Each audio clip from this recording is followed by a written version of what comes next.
This is KBC Prime Edition, bringing you the Eye on the News this Tuesday, the 12th of October 2021. Good evening. My name is Mboya. My name is Museo. Remember, you can catch this live broadcast on all our social media platforms, Facebook, YouTube, and Twitter at KBC Channel 1 News at Purity_Museo at Mboya24. The hashtag, as always, Prime Edition. Plus, live in studio, Dr. Rose Jalango. We speak to her about the breakthrough in the fight against malaria. But first, a look at our headline stories.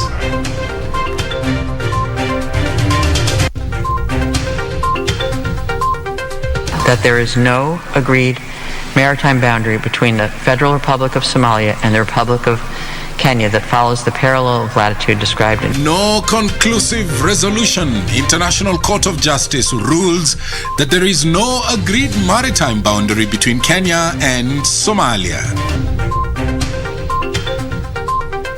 Seeking fairness, members of parliament accuse IEBC of bias in the ongoing voter registration exercise. Break imekuwa kidogo sana, such that we were not able to kupata pesa ambazo zilikuwa zilipe fees. Na kwa sababu hiyo tunawarudisha na madeni. It's back to school. Parents decry cost implications.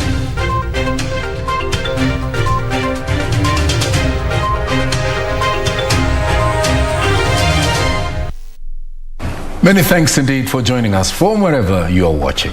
And a very warm welcome to the broadcast. Lucy Mora is our sign language interpreter tonight. Let's now get started. The International Court of Justice has noted that there is no agreed maritime boundary between the Federal Republic of Somalia and the Republic of Kenya.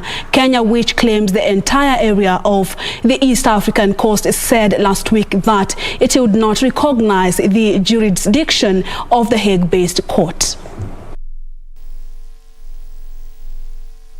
In a ruling delivered by Chief Judge Joan Donegal, the UN top court ruled that there was no agreed maritime boundary and drew a new border close to the one claimed by Somalia, allowing Kenya to keep part of the 100,000 square kilometer area.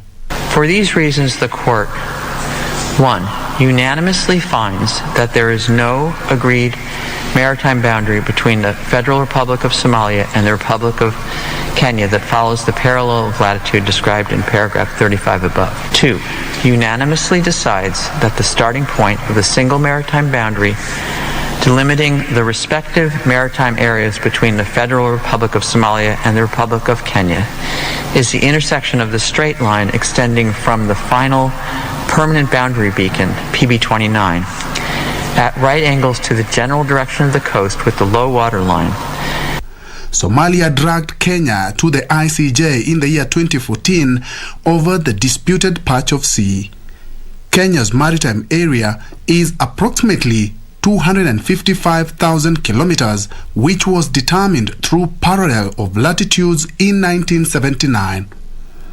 Somalia recognized Kenya's claim to the EEZ agreement for 35 years before heading to the Hague Court, citing failed talks to resolve the matter. Sisi kama wavuvi wa kutoka maeneo ya Lamu ndio wavuvi wa pekee ambao tunatumia hizo sehemu ambazo kwamba wao wanazipigania, na tukasema ya kwamba ingekuwa bora wao waweze kutuhusisha sisi kama wavuvi ili tuweze kujua hata sisi hatima yetu itakuwa namna gani. Tutavua kwa sababu kuna pahali kama ito Shakani, kuna pahali Kiunga, alafu watu wengi kutoka Pate Island wanaenda hizo sehemu kwenda kuvua kama tunaita ago. Kenya has already warned that they will not cede even an inch of the territory and vowed it will not recognize the outcome of the case. The maritime boundary between the parties having been determined, the court expects that each party will fully respect the sovereignty, sovereign rights, and jurisdiction of the other in accordance with international law. From the Kenya-Somalia maritime dispute, let's move on to voter registration. And the National Assembly Justice and Legal Affairs Committee has taken issue with the manner in which the Independent Electoral and Boundaries Commission (IEBC) is conducting the ongoing voter registration exercise. The committee claims that there is no equity and fairness, as some populated wards have been supplied with limited equipment for registration. Timothy Kipnusu is with that story. Independent Electoral and Boundaries Commission was on Tuesday put to task by the National Assembly Justice and Legal Affairs Committee to explain how it arrived at the decision to distribute 3 BVR kits to every ward. The committee wants IEBC to review the decision, considering that some wards are populous and it may not attain the desired results of enlisting 6 million new voters before the 2022 general election. There are some wards where not all the BVR kits, the 3 are working. So they are less, they're not even 3, so they're less than 3. One of the examples is Makinan Road ward in Kwale County. Also, there have been changes of dates. The committee also seeking answers on how the commission will address voter transfers instigated by certain politicians for their own selfish gains. The commission vowing that it will only honor voter transfer requests for those who have been registered for at least 6 months. These are regulations passed by Parliament. So then what we need to come out of this room with is how else can a registration officer ensure that one has been a resident before they approve that transfer. The committee was not, however, amused with the commission constantly shifting blame to other entities, calling on the chairman Wafula Chebukati, who was present, to put his house in order. IEBC amendment bill is a story which we don't know. There is no such a bill in Parliament. And I want to be on record and on media. This bill does not exist, and I want to speak to, I'm stating also as a member of House Business Committee, we don't have such a bill. Chebukati instead throwing the ball back to Parliament, claiming some bills to guide the 2022 general election are still pending, yet time was running. As we speak now, there's no law guiding boundary limitation. The law which is there is spent. It was spent with the first review in 2012. Now, after we came up with that draft with the previous jailer committee, that bill is in Parliament, having been forwarded some times back. Timothy Kipnusu for Prime Edition.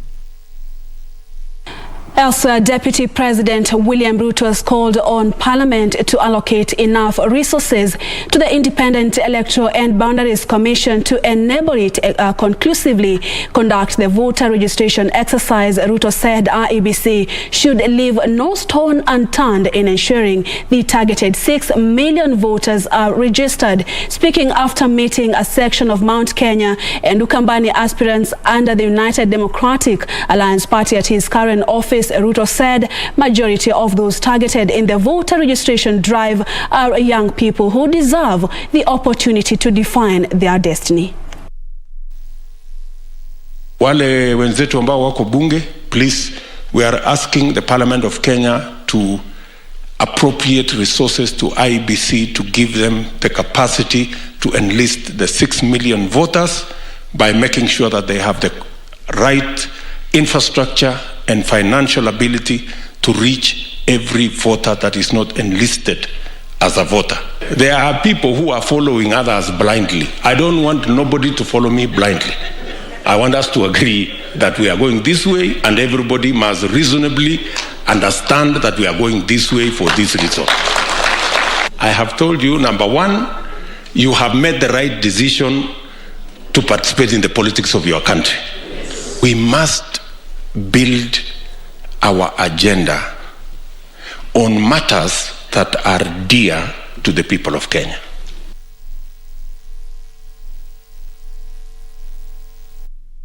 From an appeal for resources to IEBC, let's look at an item here on security. And government has directed all non-residents of designated troubled areas of Laikipia County to vacate with immediate effect in an effort aimed at enhancing security within the region. The government is also deploying special forces and equipment to deal with what it terms hardcore bandits who have taken advantage of the drought situation in neighboring areas to commit criminal incursions. Despite the enhanced presence of security teams, criminals are still challenging government to restore normalcy in Laikipia County. In a statement, the government has directed all non-residents in Laikipia to vacate designated areas with immediate effect in an effort aimed at enhancing security in the region. The government also says special forces and equipment will be deployed to help beef up security. A special command team will also monitor and continuously review the operation to rid Laikipia of criminal elements.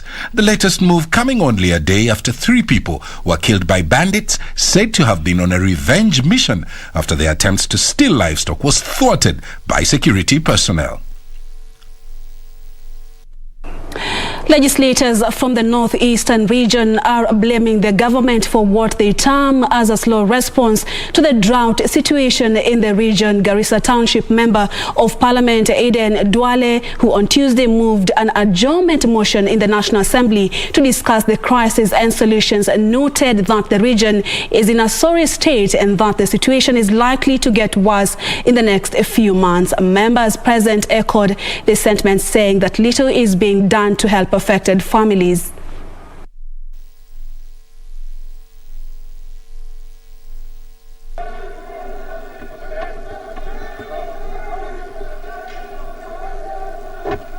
The people of the north are dying, and they are not dying not because of the constant insecurity that they face, not because of diseases.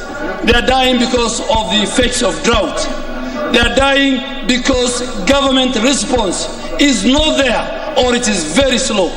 We want to ask government to talk to its friends and partners and create a humanitarian crisis appeal. Mr. Speaker, this is a sad state. This is a very sorry state, Mr. Speaker. Mr. Speaker, if nothing is not done in the next couple of days, we will not be talking about the people in the north. You see so many people, presidential candidates, are encouraging people to go and register. How does a hungry man go and register? It is really very, very sad situation that we are facing in the north. Mr. Speaker, I have been to the constituency, and what I have seen, I have never seen such a kind of situation in my constituency, Ijara, Mr. Speaker. People have migrated as far as Wajir, Marsabit, and everywhere you'll find the animals in my constituency. Because the government is to advise the pastoralists on the weather so that they can plan to do either destocking and restocking, but there were no advice by the Ministry of Agriculture. So, Mr. Speaker, I request the government to compensate the pastoralists for the. Let's shift gears and move into the space of education. And schools across the country have resumed learning for the second term under the COVID-19 crash program, with parents decrying the high costs involved. On Tuesday, learners thronged various bus termini back as public service vehicle operators hiked fares to cash in on the high demand. Tuesday morning, learners across the country made their way back to school. This just after a one-week break under the crash program that was adopted following the onset of the COVID-19 pandemic. Transport operators making a kill from the rush. Fare imepanda sana. Leo tunalipa 1000 na tunalipaga 500. Tumesinywa kidogo. Ile shida yako ni shida magari. Sababu ukiangalia kwa stage hakuna watu wako wengi, lakini magari yaziko. According to the operators, the rise in bus fare was inevitable owing to the demand at the time. Na demand ikienda juu, mpaka bei nayo ipande. Inaendanga tu hivyo kwa biashara. Kama saa hii sasa tumeongeza karibu 100%, from 500 tuna charge 1000. Many learners, however, failed to reach school on time. A cross-section of parents expressing frustrations on the cost implication of the crash program. It's an odd hour, an odd time in the month. You can see it is the 15th, about the 11th there. People haven't even got their advance. The end month is so far away. Parents are expected to go and clear the fee balances. So those are the challenges that are there.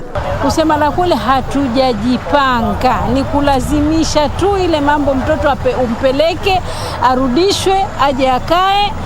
Na bado kuna areas ya tamu iliyopita bado hatujalipa. Shule zikifungwa unasema acha tukae tungojee vile tutakavyofanya. Wachanga huko shule zishafunguliwa. Ni muda kidogo sana na wale watoto wanataka kukula, wanataka kukunywa, nyumba itakulipwa. Kwa hiyo tungependelea serikali tuangalilie mahali pale.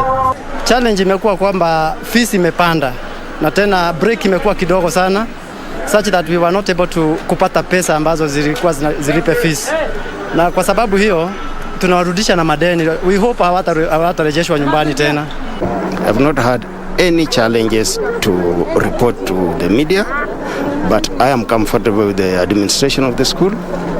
And for the school fees, we have just paid as it was requested on the fee structure that we were given for the year. For the second term, we have paid it the way it is requested to be. Learners will be in school until 23rd December 2021 when schools close for the second term break. From education matters to the pandemic situation in the country, 65 people have tested positive for COVID-19 from a sample size of 3,198 tested in the last 24 hours. The Minister of Health says the positivity rate is at 2%. Of the new cases, 61 are Kenyans and 4 foreigners. A total of 251,313 people have been infected, and the total tests conducted are slightly over 2.6 million since the first case was reported a year and a half ago. In the last one day, 296 patients have recovered, while 712 are admitted at various health facilities countrywide. The death toll has risen to 5,195 after 5 more deaths were recorded. One occurred in the last 24 hours, while 4 are late reports from facility audit records in the month of October. Globally, more than 238.3 million people have tested positive for coronavirus, while over 4.85 million have succumbed to the disease. Let's now shift our focus to the mass vaccination exercise. The government's ambitious campaign of vaccinating 5.8 million people by October 20th is 1.6 million short of the target 8 days to Mashujaa Day celebrations. Chief Administrative Secretary in the Ministry of Health, Dr. Mercy Mwangangi, says that they are working closely with county governments on a mass sensitization campaign to achieve the target. Nairobi County is so far leading with numbers of those fully vaccinated at 12.7%, with Marsabit tailing at 0.4%. The government plans to vaccinate 27 million people by June next year. The government is not relenting in its quest to vaccinate 10 million people by the end of the year. As of October 11th, a total of 4,210,315 vaccines had been administered across the country. The uptake of the second dose among those who received their first dose is at 32%. The proportion of adults fully vaccinated stands at 3.9%. And government is working towards vaccinating a targeted population of 27,246 Kenyans by June next year. Nairobi County is the highest, with 30.9% of the population receiving the first dose, whereas Marsabit is at the bottom with only 1.3% of residents vaccinated. 12.7% have been fully immunized in Nairobi, followed by Nyeri 9.5, Uasin Gishu 5.9, Laikipia 4.8, Nyandarua 4.6, Nakuru 4.2, while Marsabit is the least with 0.4, having been fully vaccinated. The uptake of the second dose among those who received their first dose is at 32%. At the same time, the Ministry of Health is urging parents to make sure girls aged between 10 and 12 years are vaccinated against the human papilloma virus. The Ministry of Health has also rolled out the human papilloma virus vaccine for girls aged between 10 to 12 years with the aim of reducing the incidence of cervical cancer later in life. Ruth Wamboi for Prime Edition. Well, it's time for us to take our first break. Absolutely. At KBC Channel 1 News at Purity_Museo at Mboya 24. Keep tweeting. Remember, we'll be talking to Dr. Rose Jalango, and we will be discussing the malaria vaccine rollout, the pilot project right here in Kenya. So stay with us.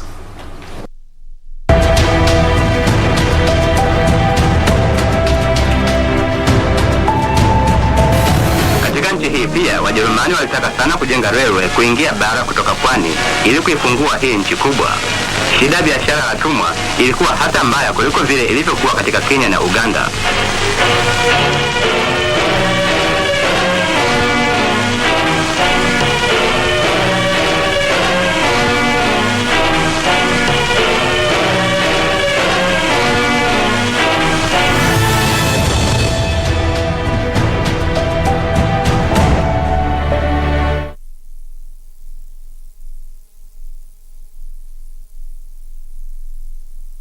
Ili kupata sikiza tune hii ya kibeti, bonyeza *811*962#. Aki umefanya vizuri sana kunifikia hii simu sasa. Nimekuwa na stress kutoka asubuhi kabisa.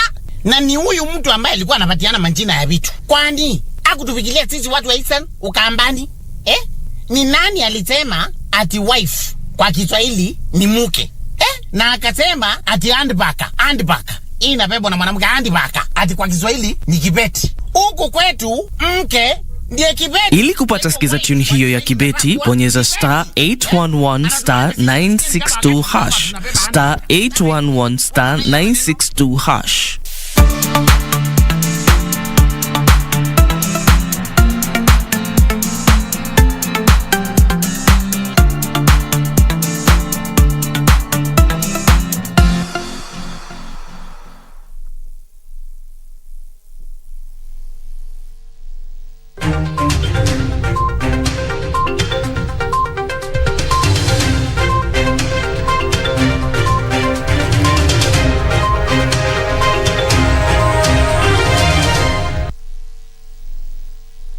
Welcome back to the second part of this live broadcast. And we continue with our coverage tonight. ODM leader Raila Odinga has promised to have the youth allocated at least 4 cabinet slots if he is elected president in 2022. Raila, who was speaking during a meeting with a group of youth from the Mount Kenya region at the University of Nairobi, said time had come for Kenya to invest in the youth through an affirmative plan. The opposition leader reiterating his pledge of 6,000 shillings a month for the jobless Kenyans once he ascends to power. During a public lecture organized by the youth from the Mount Kenya region, focus was on how the youth that form a majority of the country's population can be empowered. The youth voice is important in their decision-making processes because I was being reminded that Barack Obama mentioned that you can't play football with 11 players only. You need 22. And the youth of this country, Jacom, are part of that 22 team. You can't play it with 11 and we need to be on the table. If we are not on the table, we are on the menu. And you know what happens when you're on the menu? You are eaten dry, my friend.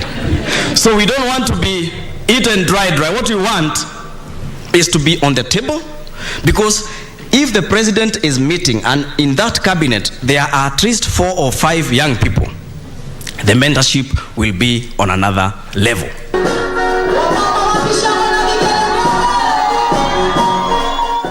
ODM leader Raila Odinga pledging job creation, tax holiday, as well as creating a stand-alone ministry for the youth if elected president in the next year's general election. No society can grow if half of the population are not working and dependent on the other half. And these are part of the population that is productive. Raila noted that if the youth are empowered, they will be a source of wealth creation, further stating that this was part of the BBI agenda.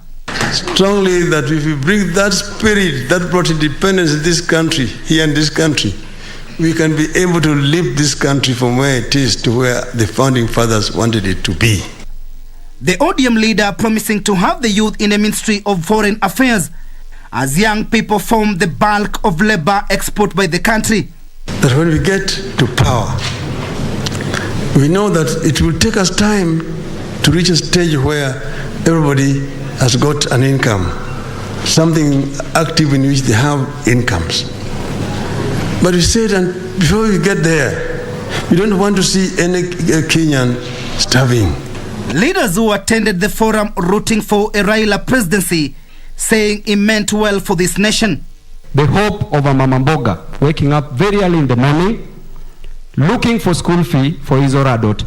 The hope of a boda rider, and I believe that that hope will be given by none other than Raila Amolo Odinga. The GDP of Philippines is out of labor migration. We do not have the natural resources. We don't have the petroleum. We do not have much to sell to the world, but we have the capacity of Kenya. Bei ya mafuta lazima ishuke katika serikali yako, hii tunaita gava ya baba, kwa sababu hata hao wakulima wanatumia hata hiyo mafuta kwa matrakta yao wakati wanaenda kulima. Tunasondeka.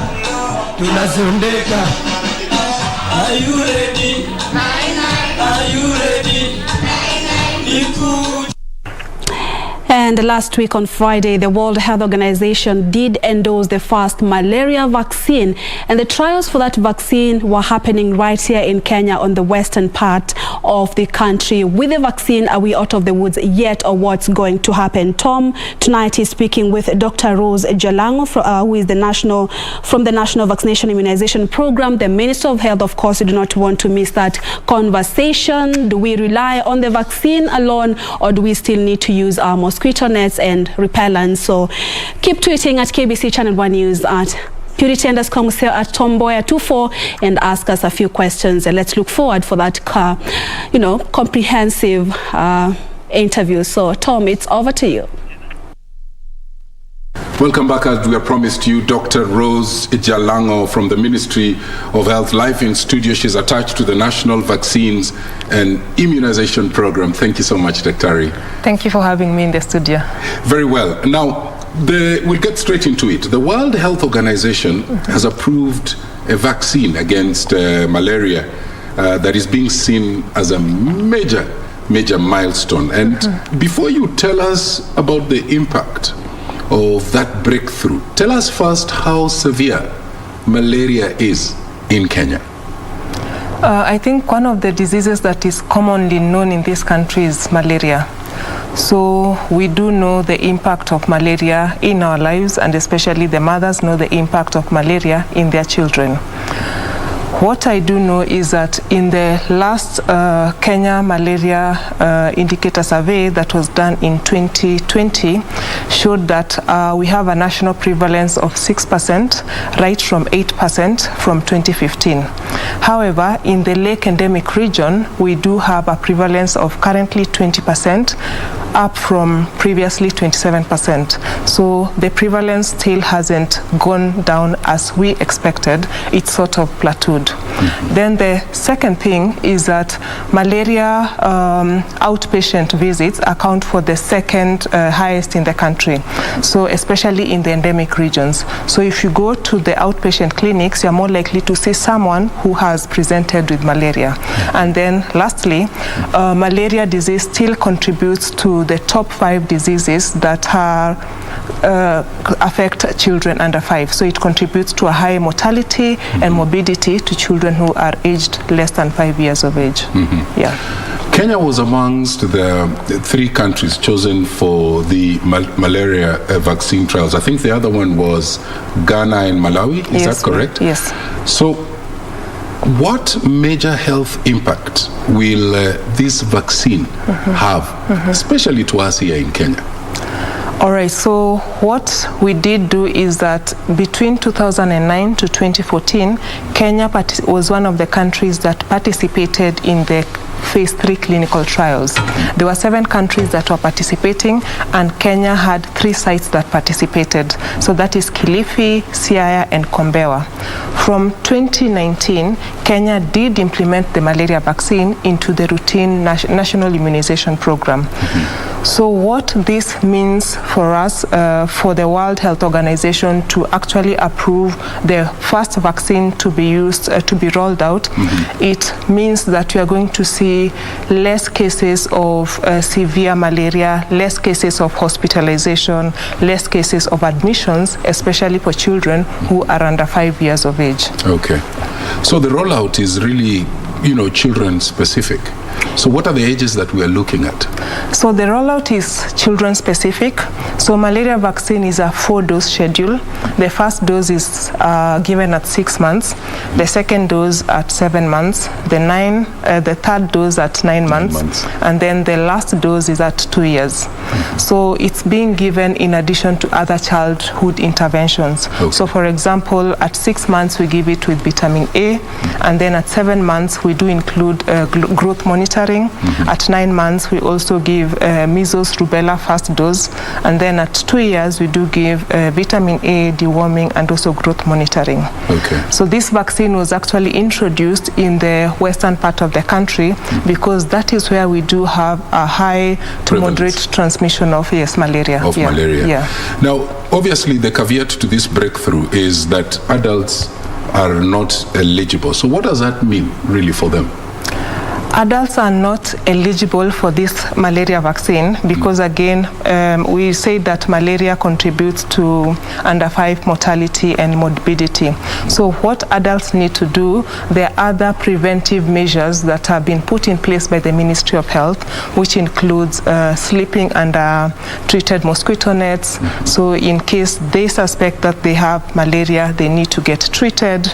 And then for the pregnant mothers, they need to, when they know that they are pregnant, they need to go to the facilities and also get started on prophylaxis treatment. Okay. So that applies to those pregnant women who live in the endemic regions. Okay. Yeah. You say that for the older demographic, you are pushing the use of nets and that kind of thing. But when you go down to the ground, you realize that some of these nets are not being used for the intended purposes. We have people, for example, from the Lake Basin, using them for fishing. And my question then would be, is that an indictment to your awareness programs, for example, do you think? So what we do, I know that we do have a strong awareness program in place, which is being championed by the National Malaria Control Program to make people aware that they need to sleep under mosquito nets. So in addition to that, there are several campaigns that are actually conducted on after every 3 years. We call them mass net campaigns, which target 27 counties. And then routinely, either to pregnant mothers and also to children who are coming for vaccination, we provide them with insecticide treated mosquito nets so that they can sleep under them. So it's a continuous advocacy that the Ministry of Health does through the National Malaria Control Program to create awareness and also change behavior when it comes to utilization. All right, that milestone is obviously an upturn in the management of malaria. So where are the vaccination centers, for example? How will it be administered? So we are currently rolling out the malaria vaccine. It's being rolled out in 8 counties in the western part of the country. The counties are Kisumu, Siaya, Homa Bay, Migori. Then on the western part we do have Busia, Vihiga, Kakamega, and Bungoma. In those 8 counties, there are 26 sub-counties that are actually offering the vaccine. So we have a network of 600 health facilities in those 26 counties where the vaccines they are being offered free of charge. Okay. So we do have the private facilities, faith-based facilities, and also the FBOs, faith-based organizations that are offering the vaccine for free. What about those far-flung areas where we find women perhaps giving birth in their homes? Are those people within your framework? Yes. The rollout framework? I mean, how do you get to them? The women are giving birth in their homes, they're raising the kids in their homes, but they also need this vaccine. Yeah, so for such areas, we do have a robust health system in terms of the facilities that offer immunization services. So we do conduct outreaches from health facilities to those remote areas where the caregivers cannot access facilities to come and get the malaria vaccine. So we have that taken care of through outreaches, bringing the vaccines closer to the communities. And you're also working with the county government? Yes, we do. Yeah. So in terms of this rollout, we do have the national program, and then we do have the counties. We do have a shared collaboration. So whereas at the national level, we do more of policy formulation, resource mobilization, and also procurement of the vaccines, the county on the other side implement the policies, and also they oversee the service delivery of the malaria vaccine and also other interventions. Okay. In terms of efficacy and safety levels, where would you place this vaccine? What I do know is that we don't have an intervention that is 100% perfect or effective. Even for the other routine vaccines that we do use, none of them is 100% effective. So for the malaria vaccine, we do have the effectiveness is at 40% against clinical malaria. That's after 4 years, and at 55% at 1 year. So we look at the overall public health impact of the malaria vaccine. So it's going to reduce the cases of severe malaria, it's going to reduce the cases of hospitalization, and also the need to do things like blood transfusions, so which put a lot of pressure on the health systems. So, I mean, are we out of the woods yet? We are not yet out of the woods. There is a time we did stall with the malaria interventions.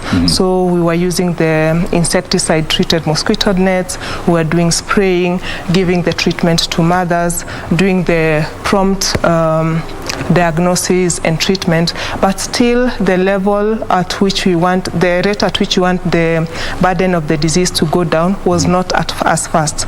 So that is why we have an additional intervention, which is the malaria vaccine. So we were not yet out of the woods, and that's why we needed to layer another intervention, which is the malaria vaccine. So if we are not out of the woods, then which other new mechanisms does the ministry have in place just to make sure that we are on course in terms of in the war against malaria? So we do have the laid measures that have been set aside by the Ministry of Health. So we'd talked about the sleeping under the mosquito nets. We've talked about the indoor residue spraying. We've also talked about prompt diagnosis and treatment. We also have larviciding, which is supposed to take course in the course of this month, again targeting the 8 counties that were introducing malaria vaccine. Okay. Yeah. But now, you know, the trial for the malaria vaccine, it kicked off even before the COVID, struck. And I'm wondering, why do you think it's taken so long to come up with a malaria vaccine? Yeah, I know the malaria vaccine has been in the pipeline for the last 30 years, and it's because of the complexity of the malaria parasite. So a vaccine that targets, a vaccine that to be developed is one that has to target the human, the life cycle of the mosquito in both the life cycle in both the mosquito and also the human, and then the malaria parasite is known to be very evasive. That's why it's taken a long time for us to come up with the first malaria vaccine against a parasite. Yeah, so it was very, very dodgy. Yeah, the malaria, yeah, the parasite is very dodgy. Yeah. But when you invoke the use of word vaccine, you know, the skeptics sometimes don't trust these vaccines. Why do you think there's a lot of skepticism from certain quarters? So what I'd like to say is that before any vaccine is rolled out to the population, we do have rigorous steps that we have to go through. So you've heard about the research. We have the phase 1, phase 2, phase 3 trials, which look basically at safety of the vaccine. They look at the schedule and other parameters.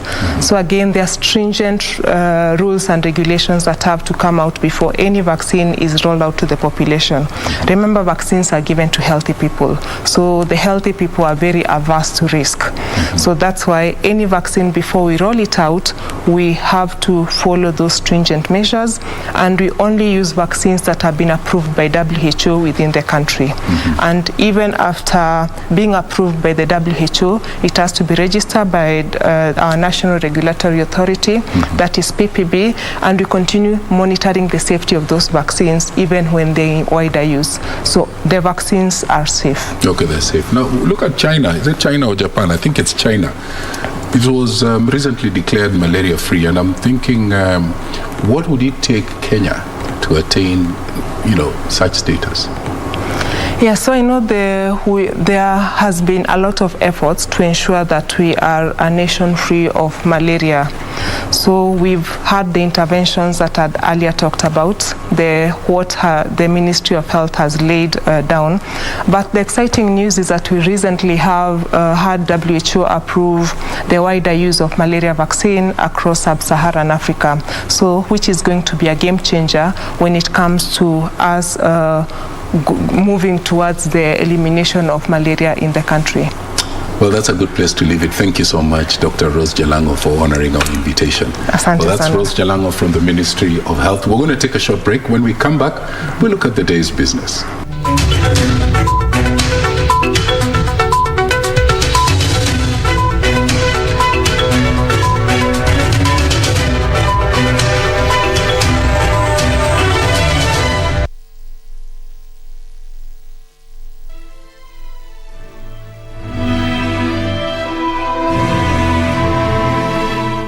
Trying to comfort me! So I can do anything I want. I can have you. Already thinking about killing me. Though I may have escaped this time, I can't escape forever. Tell the commissioners to make an appeal and accuse Wang Zhen of abusing his power. I just hope you can get married to Prince Cheng without any issues. But you've got to be careful. Stay in the Empress's palace and don't go anywhere. We've got the Empress Mother's support. Also, we'll just be moving some babies around. They're all... The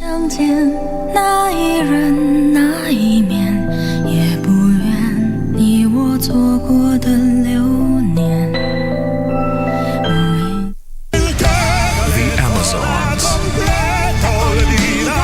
Explain to me why Vicente was so deeply in debt.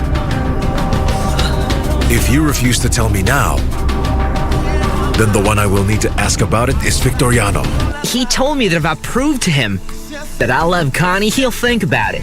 Go and keep that girl that you were kissing and just forget about me. I don't understand why you ended up getting divorced. What happened there? But don't give my daughter any trouble. Deborah? What's that woman doing here? She came back! Mommy came back home, Daddy! Amazons.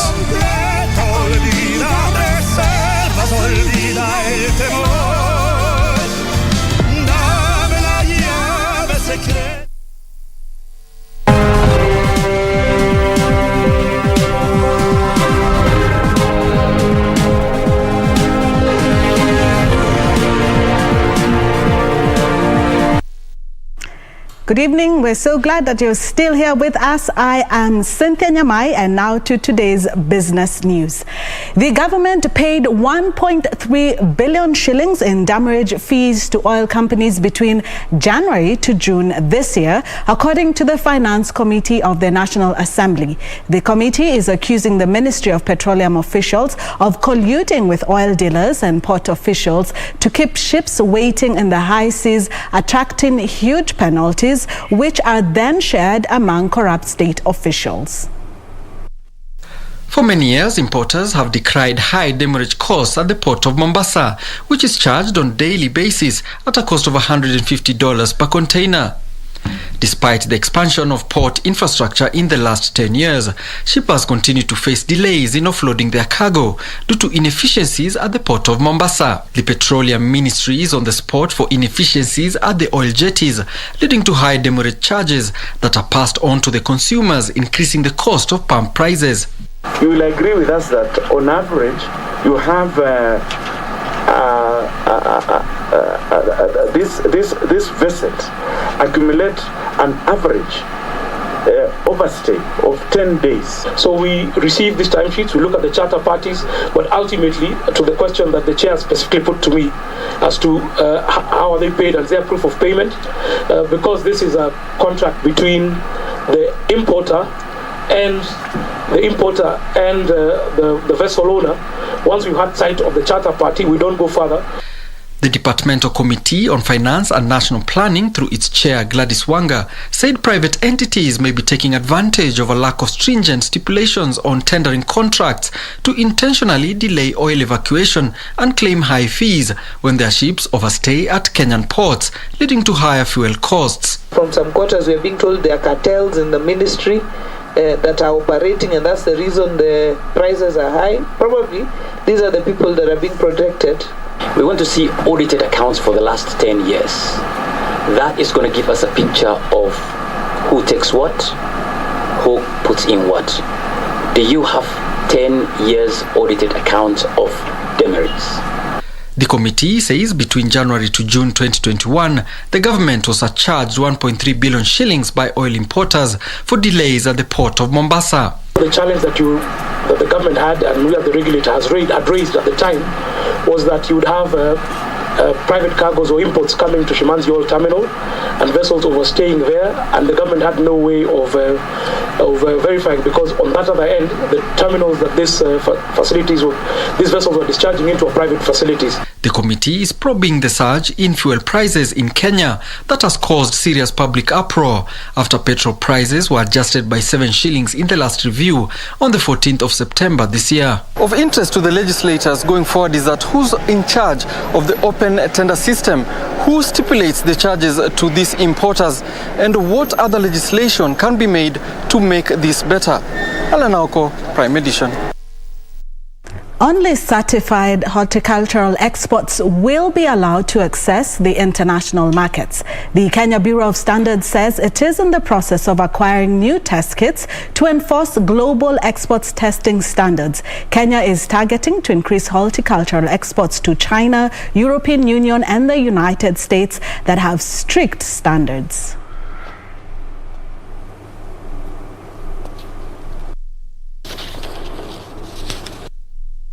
Billion shillings in the year 2020. Flowers earned the country 108 billion shillings, fruits 18 billion shillings, while vegetables earned 24 billion shillings. Kenya plans to increase its export base to 300 billion shillings by the year 2025 through the improvement of testing standards. The Kenya Bureau of Standards say it will ban all non-certified horticultural products from the export markets. As you are aware that the country is actually looking forward to boosting the production of avocados, because there's a big market out there. If they are not meeting the quality, quality requirement, then we cannot be able to export. KBC says it plans to scale up testing of horticultural consignments destined for the European market to ensure compliance to the bloc's phytosanitary standards. Barriers to trade are made up often of technical barriers and quality and safety standards. So in order to be able to export, certain standards need to be met both by the producers but need to be certified to be met, and that's where KBC come in. KBC is urging farmers to adhere to the minimum residue labels EU regulations, especially during the planting stage, to help conform with international food safety standards across the whole production value chain. The primary production of food is key for food safety, and these are the raw materials that will be processed to other processed food that will enter into the global market. To help upscale testing standards, KBC has acquired new testing technology from the European Union. The equipment is worth over £500 million procured through the Market Access Program.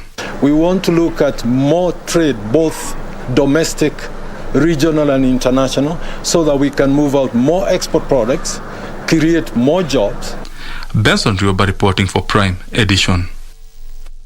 Now to some good news, where Kenya and the United States have signed a private sector agreement that seeks to expand trade and investments between the two countries. President Uhuru Kenyatta witnessed the agreement signed between the Kenya Private Sector Alliance and the Corporate Council on Africa, which provides a framework for Kenyan and American businesses, especially small and medium enterprises, to partner through information sharing, training, logistics and financing. The Kenya Private Sector Alliance signed the deal with Corporate Council on Africa, which is the largest umbrella body of American companies operating in Africa. Speaking at the signing ceremony in New York on the first day of his two-day official visit to the U.S., the president said the government-backed pact was part of efforts to support the growth of Kenyan SME sector as a key enabler of wealth and employment creation. President Kenyatta noted that both Kenyan and U.S. economies are largely driven by SMEs, saying that the agreement would help accelerate Kenya's economic recovery efforts from the ravages of the COVID-19 pandemic. The president challenged the American government to be a reliable and predictable trading partner for the initiative to succeed. A good number of SMEs who either are already partnering or working in Kenya, and you will form the basis of what I believe will be a prosperous future for our two countries, but also an opportunity to create investment where it matters. And investment matters when it changes lives. SMEs change lives. On her part, the CEO of CCA, Floriliza, commended President Kenyatta for creating a conducive business environment for local and foreign investments to thrive by championing progressive policies and setting up the enabling infrastructure. The U.S.-Kenya SME Trade Initiative is a vision of CCA and KEPSA, and the concept for this initiative came from a desire that Carol and I both have to take concrete steps to scale up U.S.-Kenya trade, recognizing that SMEs are a driving force. KEPSA CEO Carol Kariuki said her organization's singular focus was to ensure Kenyan SMEs tap into and benefit from the expansive and lucrative American market by leveraging on the networks and expertise provided by its Trade and Investment Pact with CCA. Betty Kiptum, Prime Edition. Indeed, SMEs do change lives. That is all from the business desk. Up next, sports with Karen.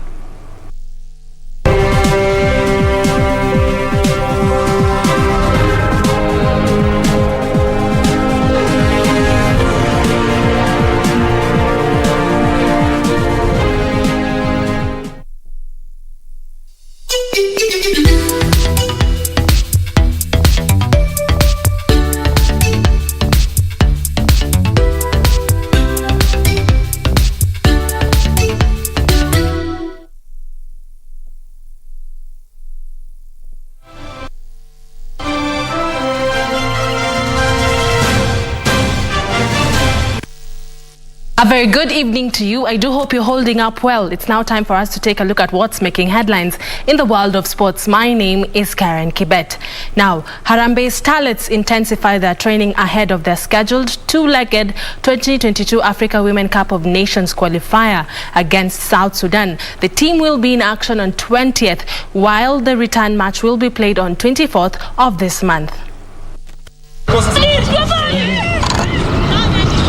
The Kenyan women football team will be looking to qualify for the African Women Cup of Nations for the second time in history, which will ultimately earn them a slot in the 2023 FIFA Women's World Cup that will be co-hosted by New Zealand and Australia. Nimefika, nimepata there is energy, there is positive energy.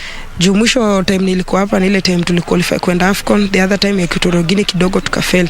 But this time it's do or die. You have to do it because tuliset ile record. So inafaa kuwa tunaendelea ku maintain. So it's a winning spirit. Mi kwangu vile naona everyone is ready to work. Kila mtu anapigania na jikaza, anataka kupigania nchi yake. Meanwhile, Dorcas Shikombe, Mwanalima Adam and Elizabeth Wambui have not yet reported to the camp due to club assignments. Thank you for that report. On to matters athletics. 18 Kenyan athletes who will feature in the 8th edition of Sanlam Cape Town Marathon were today flagged off ahead of the race set to be held this Sunday. Last year's edition was suspended after disruption by the COVID-19 pandemic. Daniel Muteti, who finished in the second position in the 2019 edition, will be seeking to show a splendid performance alongside Edil Kiptanui, Jonathan Kipchirchir and Kenneth Korir, among others.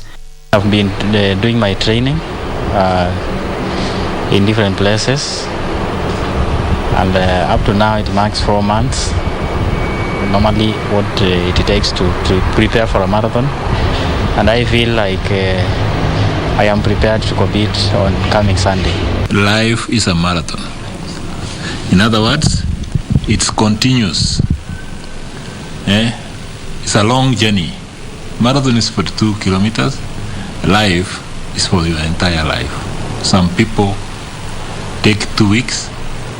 I've seen the oldest person alive in Kenya, 123 years. So life is a marathon.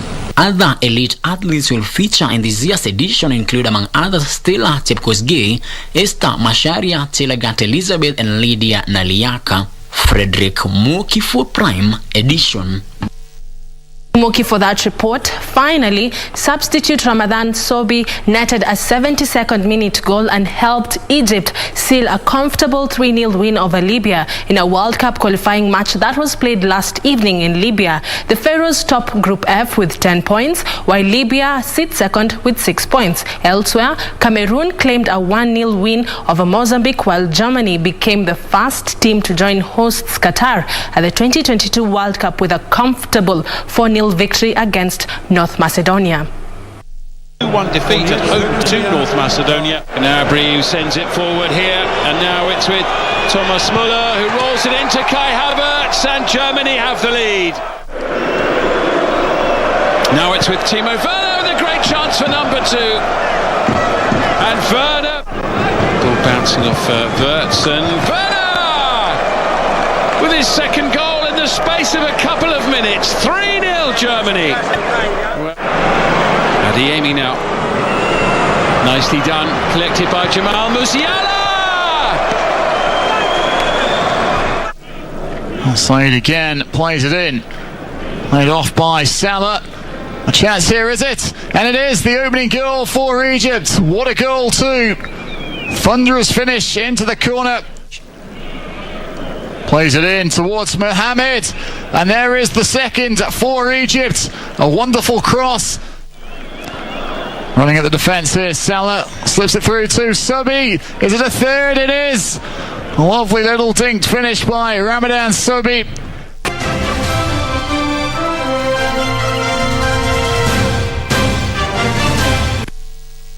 That's all we had for you right here at the KBC Sports Desk News. Let's do this all over again tomorrow, same time, same place. Do have yourself a lovely evening. My name is Karen Kibet, but I hand you back to Tom and Purity. All right, she's done. Kongoi.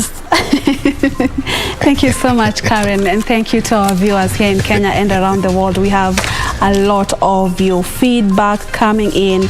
We have someone watching us all the way from Lemi Sako, who is tuned in from Madrid, Spain. Thank you so much for watching Prime Edition tonight. Then let me just have a look at a few tweets. Sir Albert, thank you for updating us. KBC Channel 1 News tuned in as always. Wanda Wesonga, you're saying you're watching Prime Edition tonight. Mike, you say you're watching from Kisumu. Very comprehensive news right there. Thank you. Simau, watching from Kayole.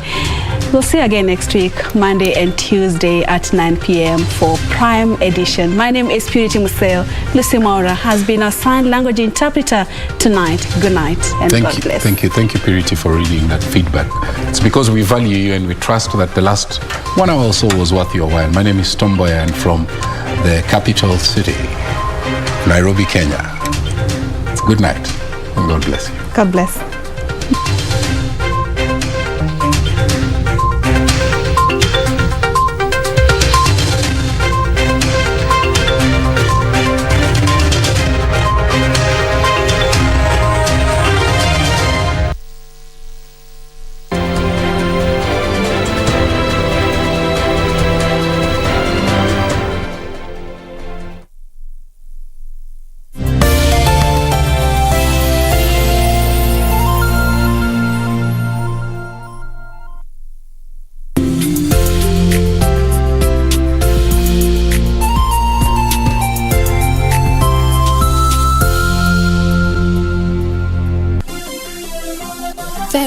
College.